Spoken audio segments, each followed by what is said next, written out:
Bismillahirrahmanirrahim. Assalamualaikum warahmatullahi wabarakatuh. Kita bertemu kembali dalam mata kuliah manajemen sumber daya manusia, khususnya bagi mahasiswa pasca sarjana. Kali ini kita akan bahas tentang manajemen kinerja modern dan coachingnya. Dalam pembahasan ini tentunya ada beberapa hal yang perlu diperhatikan.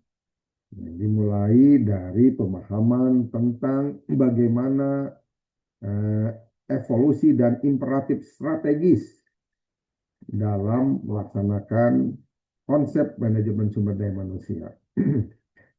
Diketahui bahwa ada informasi tentang eh, tingkat kepuasan manajer dalam mengelola perusahaan. Ya. Dalam hal ini, bagaimana manajer melihat sisi pengelolaan tradisional, di mana pendekatan penilaian tahunan berbasis peringkat atau diistilahkan force ranking. Ini terbukti tidak relevan dengan dinamika bisnis masa kini yang menuntut agility, agile, ya kelincahan, terutama berkaitan dengan paradigma baru yang beralih dari administrasi retrospektif menjadi strategis dan futuristik, sehingga perlu dibangun cara pandang baru, misalkan berkaitan dengan imperatif strategis. Ini merupakan istilah yang menggambarkan tentang kebutuhan atau prioritas strategis yang sangat penting dan mendesak bagi satu organisasi atau perusahaan. Imperatif strategis biasanya terkait dengan tujuan jangka panjang dan memerlukan berbagai tindakan segera untuk mencapai kesuksesan. Bisa berupa meningkatkan pangsa pasar atau juga mengembangkan pasar produk sehingga bisa meningkatkan efisiensi operasional dan tentunya pada akhirnya akan meningkatkan kepuasan pelanggan.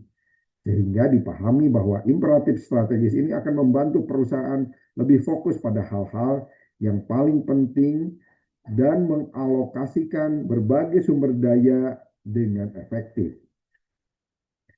Di sisi lain kita lihat bagaimana transformasi budaya kerja. Adanya siklus konstan yang tentunya akan mendorong kita untuk memastikan penetapan tujuan, bagaimana pemantauannya, dan pembinaan yang berkelanjutan. Selanjutnya, manajer garda terdepan. Ini merupakan kondisi yang merubah peran manajer dari hakim menjadi coach atau pelatih. Dan yang terakhir, meningkatkan retensi dengan menciptakan pengakuan yang berarti dan pengembangan karir yang otentik. Dalam hal meningkatkan retensi pegawai bisa dilakukan dengan berbagai cara. Misalkan dengan memberikan kompensasi yang lebih kompetitif, dengan memastikan gaji dan tunjangan yang diberikan sesuai dengan standar industri saat ini. Lalu juga dengan menciptakan lingkungan kerja yang positif, memastikan di dalamnya lingkungan kerjanya nyaman, lingkungan kerjanya aman, dan tentunya mendukung karir masa depan manajer itu sendiri. Lalu juga yang ketiga, bagaimana meningkatkan retensi adalah dengan memberikan kesempatan pengembangan ya, pada karyawan, tentunya memberikan kesempatan pelatihan, pengembangan diri, maupun promosi dalam konteks karirnya. Selanjutnya juga bisa dilakukan dengan menghargai kontribusi karyawan, memberikan penghargaan dan berbagai pengakuan atas kontribusi pegawai di perusahaan. Di samping itu juga meningkatkan keseimbangan kerja dalam kehidupan, sehingga dipahami adanya fleksibilitas dan dukungan untuk memberikan sisi lain dalam kehidupan walaupun dalam ruang lingkup kerja. Dan yang terakhir, menciptakan budaya perusahaan yang positif. Di dalamnya kita bisa pastikan bahwa budaya perusahaan mendukung secara inklusif dan memotivasi kebersamaan semua lini SDM dalam perusahaan itu sendiri. Sehingga tentunya dengan melakukan hal ini akan meningkatkan kepuasan, mengakibatkan peningkatan loyalitas, serta yang terakhir adalah meningkatkan retensi pegawai. Selanjutnya kita lihat bagaimana perbandingan sistem kinerja ya, dari sistem tradisional dengan sistem berkelanjutan yang di dalamnya dalam sistem tradisional ini bersifat tahunan atau event based, fokusnya pada kesalahan masa lalu yang tentunya kaku dan satu arah dalam menilai, dan ini akan memicu kompetisi yang tidak sehat.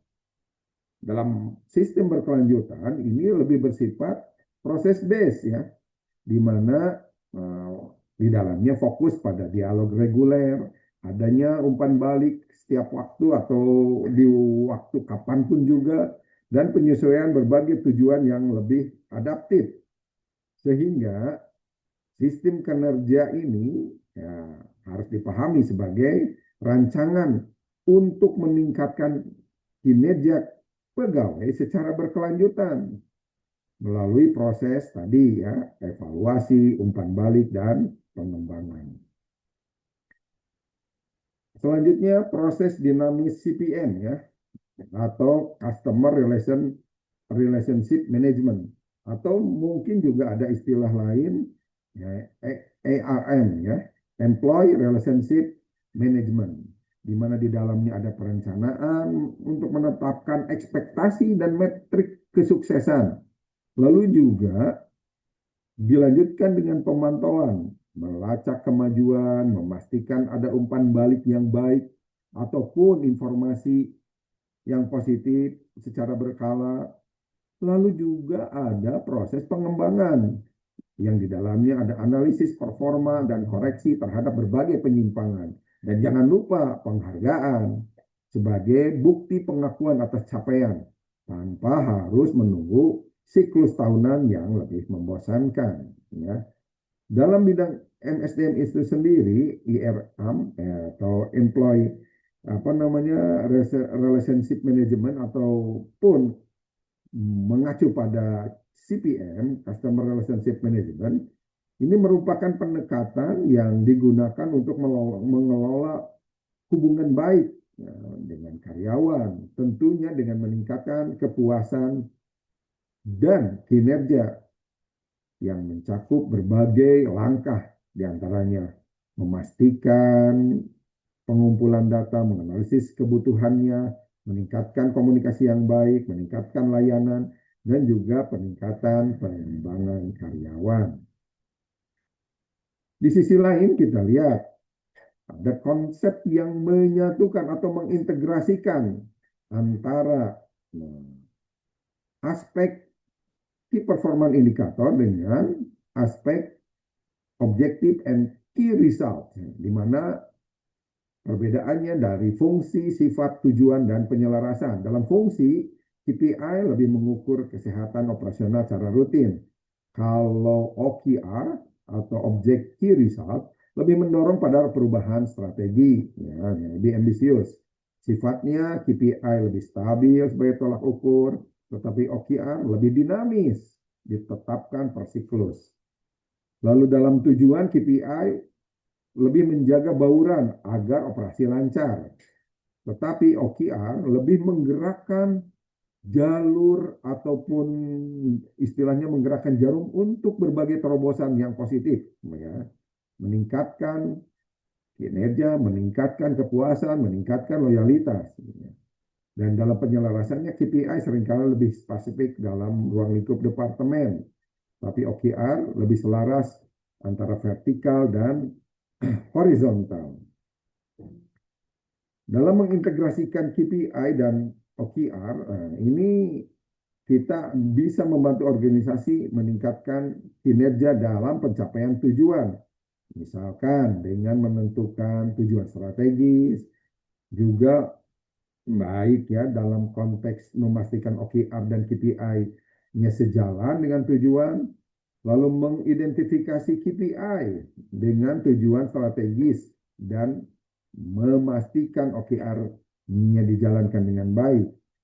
Lalu di samping tadi mengidentifikasi KPI, menetapkan OKR ya, yang tentunya lebih spesifik, terukur, dan dapat dicapai sehingga OKR sejalan dengan KPI. Hubungkan KPI dengan OKR untuk memastikan bahwa apa yang menjadi Key Performance Indicator itu sendiri memberikan dukungan terhadap objektif key result ya. Sehingga pada akhirnya tetap keduanya harus ada monitoring dan evaluasi secara reguler guna memastikan organisasi mampu mencapai tujuannya. Selanjutnya kita lihat prinsip cascading ya, yang efektif. Ini dimulai dari atas, lalu ada penterjemahan dan keterkaitan individu. Cascading ini merupakan proses penguraian tujuan strategis ya, perusahaan untuk mencapai tujuan yang lebih spesifik dan terukur, mulai dari level atas ke level bawah, ya, misalkan dari departemen, lalu ke individu atau seksi dulu, ya, lalu ke tim dan selanjutnya individu. Mulai dari atas, dari tim C, level menetapkan OKR perusahaan sebagai prioritas tinggi, lalu menerjemahkannya di departemen untuk tujuan organisasi ke konteks yang lebih spesifik, dan terakhir memastikan ketertarikan individu sebagai anggota tim dalam menyusun OKR pribadi dan mendukung OKR tim. Di dalamnya ada check-in kinerja secara berkala, di mana di sistem modern menyebutkan bahwa proses analisis kinerja secara berkala ini menggantikan kejutan tinjauan tahunan dengan percakapan rutin, baik itu mingguan ataupun ya per waktu yang ditetapkan, yang dilakukan dengan santai, tetapi tetap fokus. Tujuannya untuk memastikan kemajuan dan apa saja yang menjadi hambatan perusahaan.